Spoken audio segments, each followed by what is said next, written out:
ना बोनस देत नाही का? कारण पेठ मध्ये बोनस मिळाला नाही म्हणजे प्लॉट वाल्याला नाही म्हणत, जे खाजगी शेतकरी आहेत त्यांना म्हणतोय.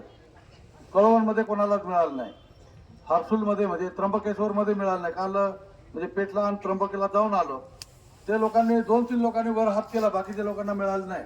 म्हणजे कोणाला कळतच नाही याचा अर्थ. म्हणजे एकतर आपण ही योजना लोकांपर्यंत पोहोचवली नाही. सुभाष चौधरीने आपल्या समोर मांडली, त्याच्यामध्ये जसा मालकी हक्काची जमिनीवरती जो धान पैदा करतोय 5 एकर पर्यंत असेल, 2 हेक्टर पर्यंत, तर आपण 40,000 त्याला देतो. 1 हेक्टर असेल किंवा ना मिळाली पाहिजे. तर त्या दृष्टिकोनातून आपण वरती कळवा किंवा जर योजना असेल तर ती योजना सगळ्यांना लागू करा. आणि यंदा तर नाही होणार, कारण यांनी पीक पेरा आपला म्हणजे नोंदलाच नाही आणि तहसीलदार